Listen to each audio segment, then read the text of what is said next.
소망의 주 만 백성 한 마음이 이루어 시기와 분쟁 없애고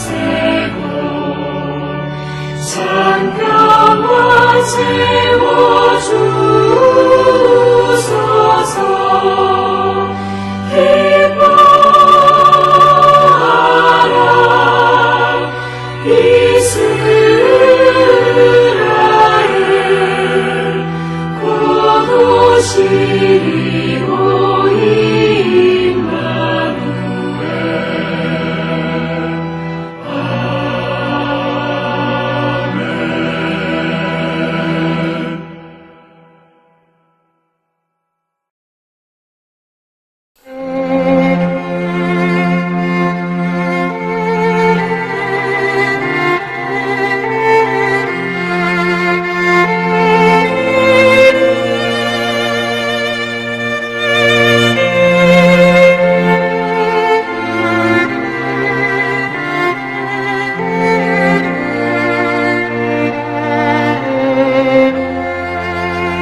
우리가 마음의 뿌림을 받아 악한 양심으로부터 벗어나고 몸은 맑은 물로 씻음을 받았으니 참마음과 온전한 믿음으로 하나님께 나아가자. 아멘. 전능하사 천지를 만드신 하나님 아버지를 내가 믿사오며 그 외아들 우리 주 예수 그리스도를 믿사오니 이는 성령으로 잉태하사 동정녀 마리아에게 나시고 본디오 빌라도에게 고난을 받으사 십자가에 못 박혀 죽으시고 장사한 지 사흘 만에 죽은 자 가운데서 다시 살아나시며 하늘에 오르사 전능하신 하나님 우편에 앉아 계시다가 저리로서 산자와 죽은 자를 심판하러 오시리라. 성령을 믿사오며 거룩한 공예와 성도가 서로 교통하는 것과 죄를 사하여 주시는 것과 몸이 다시 사는 것과 영원히 사는 것을 믿사옵나이다. 아멘.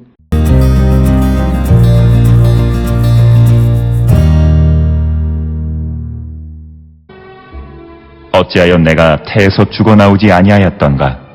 어찌하여 내 어머니가 해산할 때에 내가 숨지지 아니하였던가? 어찌하여 무릎이 나를 받았던가? 어찌하여 내가 젖을 빨았던가? 그렇지 아니하였던들 이제는 내가 평안히 누워서 자고 쉬었을 것이니 자기를 위하여 폐허를 일으킨 세상 임금들과 모사들과 함께 있었을 것이요 혹시 금을 가지며 은으로 집을 채운 고관들과 함께 있었을 것이며 또는 낙태되어 땅에 묻힌 아이처럼 나는 존재하지 않았겠고 빛을 보지 못한 아이들 같았을 것이라. 거기서는 악한 자가 소유를 그치며 거기서는 피곤한 자가 쉼을 얻으며 거기서는 갇힌 자가 다 함께 평안히 있어 감독자의 호통 소리를 듣지 아니하며 거기서는 작은 자와 큰 자가 함께 있고 종이 상전에게서 놓이느니라.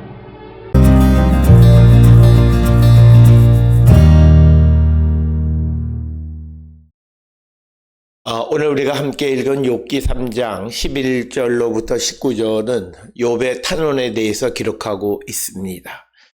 이 11절에서 19절까지 해서 고통 가운데 있는 욥은 차라리 죽는 게 낫다 하는 죽음을 갈망하고 있습니다. 그래서 욥은 고통 가운데에서도 자신이 왜 태어나는 날 죽지 않았느냐 이렇게 질문하는 내용이 되겠습니다. 11절에 어찌하여 내가 태에서 죽어나오지 아니하였던가? 어찌하여 내 어머니가 해산할 때에 내가 숨지지 아니하였던가? 그래서 11절은 자신의 고통이 너무나 심하기 때문에 차라리 죽는 게 낫다라고 하는 그런 관점에서 태에서 죽어서 나오거나 죽는 날 내가 숨졌더라면 좋았을 걸. 그런데 여기서 강조하는 것은 하나님께서 그를 죽지 않게 하셨다라고 하는 하나님의 절대 주권에 대한 이야기가 오늘 주시는 본문의 말씀이 되겠고 12절에 어찌하여 무릎이 나를 받았던가 어찌하여 내가 젖을 빨았던가. 그래서 12절에서 새로 태어난 자신을 왜 부모님이 아이를 받아서 그리고 자신의 어머니의 젖을 빨았는가를 반문하면서 자신의 죽음을 갈망하는 그런 말을 하고 있습니다. 12절에서 무릎이 나를 받았던가는 아버지나 어머니가 새로 태어난 아이를 받는 것을 의미하고 이것은 이 아이의 양육을 책임지겠다라는 그런 상징성을 가지고 있는 그런 행동이 아이를 무릎을 꿇고 아이를 받는다라고 하는 것입니다. 이어서 13절에 그렇지 아니하였던들 이제는 내가 평안히 누워서 자고 쉬었을 것이니라. 그러니까 앞에서 11절 12절에서 내가 그렇게 태어나지 않았고 내가 태에서 죽어서 나오거나 해산할 때 숨졌고 또 부모들이 나를 무릎으로 받지 않고 또 내가 어머니의 젖을 빨지 않았더라면 지금 내가 평안히 누워서 자고 쉬었을 것이다. 그래서 욥은 자신의 고통이 매우 심하기 때문에 쉼을 원하고 있는 것을 보여주고 있고 그렇지 아니하였던들은 사실이 아닌 조건절 다음에 규결절을 나타내는 겁니다. 그러니까 사실은 그게 아닌데 그래서 만약 그렇게 되었더라면 하는 그런 가정을 말하는 것입니다. 앞에서 언급한 조건절의 내용은 사실이 아니고 그 결과 그 규결절도 사실이 아닌 거죠. 그래서 죽지 않았기 때문에 지금 평안히 누워 자고 쉬지 못한다라고 하는 거죠. 평안히 누워서는 도움이 없는 어린이나 아이에 대한 은유로 사용되고 경우에 따라서는 죽음을 나타낼 때에도 사용하는 표현이 평안히 누워서 잔다 이런 표현을 사용합니다. 이어지는 14절에서 자기를 위하여 폐허를 일으킨 세상 임금들과 모사들과 함께 있었을 것이요. 그래서 14절에 의하면 자신을 위하여 폐허를 세운 임금이나 세상의 모사들과 함께 있었을 것이다. 이런 구절에서 자기를 위하여 폐허를 일으키면서 폐허가 무엇인지에 대한 많은 그런 설명들이 있는데 이 많은 주석가들은 이 폐허는 도시나 거대한 폐허 더미를 가리키는 것 이렇게 이해합니다. 그러나 또 다른 사람들은 아마도 이 폐허는 왕들이 자신들을 기념하기 위해서 세운 무덤으로 이해하기도 합니다. 그래서 폐허를 일으킨 세상의 임금들과 모사들과 함께 있었을 것이다. 이렇게 말하고 있고, 이어서 15절에 혹시 금을 가지며 은으로 집을 채운 고관들과 함께 있었을 것이며, 그래서 금과 은으로 집을 채운 고관들과 함께 있었을 것이다. 여기서 말하는 집을 뜻하는 베이트는 이 히브리어에서 욥기 17장 13절이나 전도서 12장 5절 등에서 죽은 자를 위한 장소를 뜻하는 말로 베이트란 단어가 사용되기도 합니다. 그래서 금과 은으로 집을 채운 고관들과 함께 있었을 것이다. 이렇게 노래하고 있고, 이어지는 16절에서 또는 낙태되어 땅에 묻힌 아이처럼 나는 존재하지 않았겠고 빛을 보지 못한 아이들 같았을 것이라. 그래서 16절에서 욥은 자신이 그렇게 처음에 죽었더라면 낙태되어진 아이와 같았을 것이다. 그래서 이 구절의 문제는 16절의 위치에 대한 겁니다.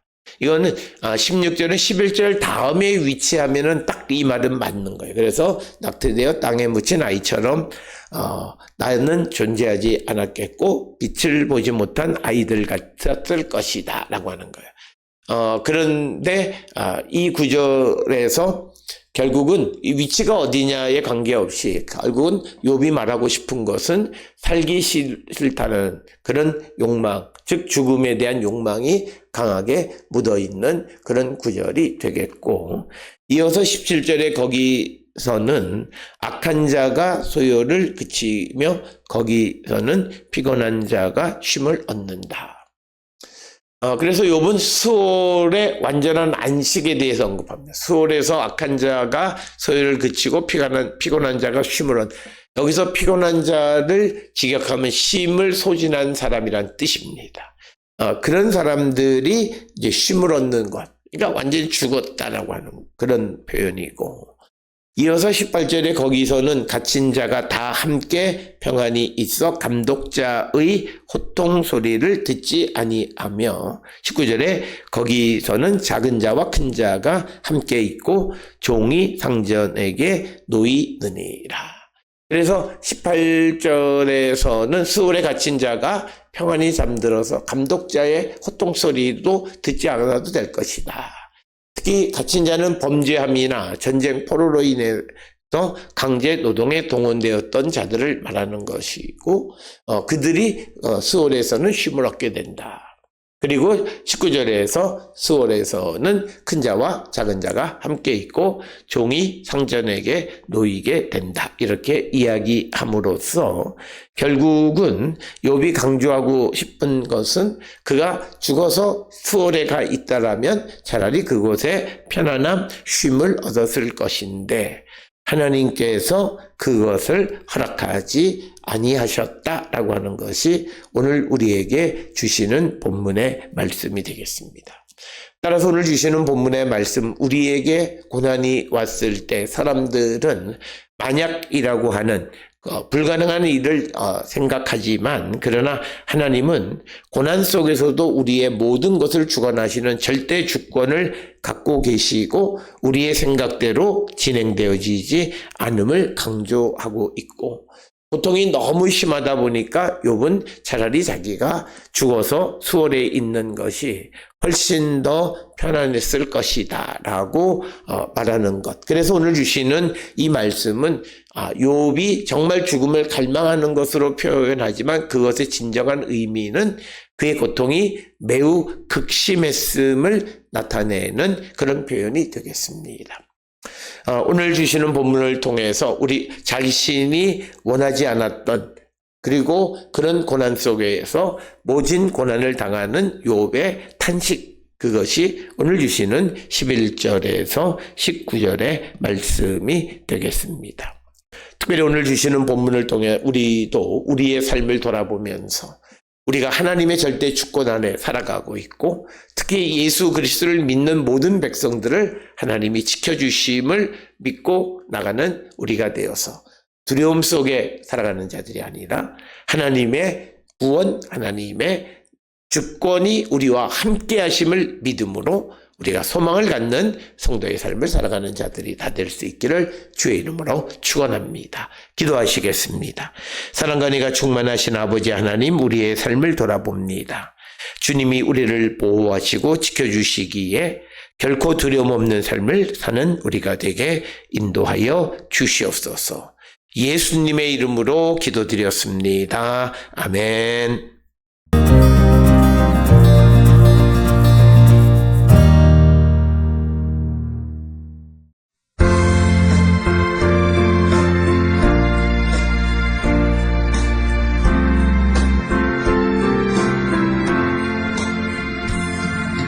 죄짓 모든 우리 구주 어찌 좋은 친구인지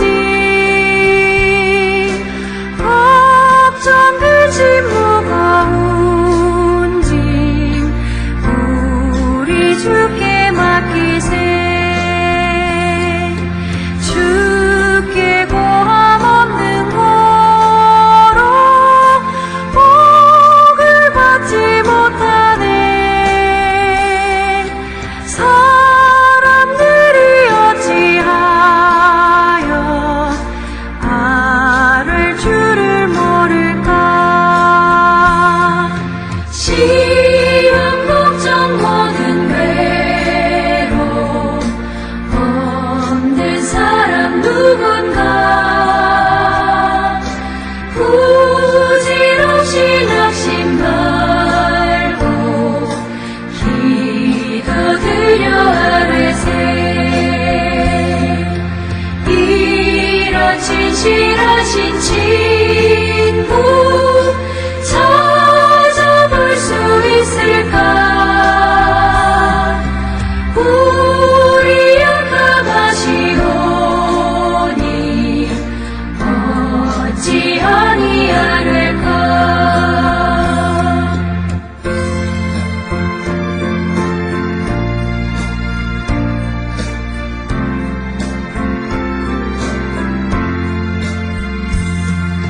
근심 걱정 무거운 짐 아니 진짜 누군가.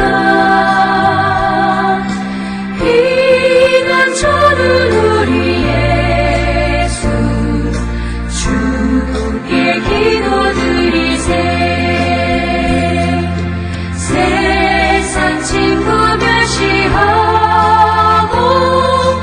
너를 조롱하여도 예수 품에 안기어서 잠들 위로받겠네.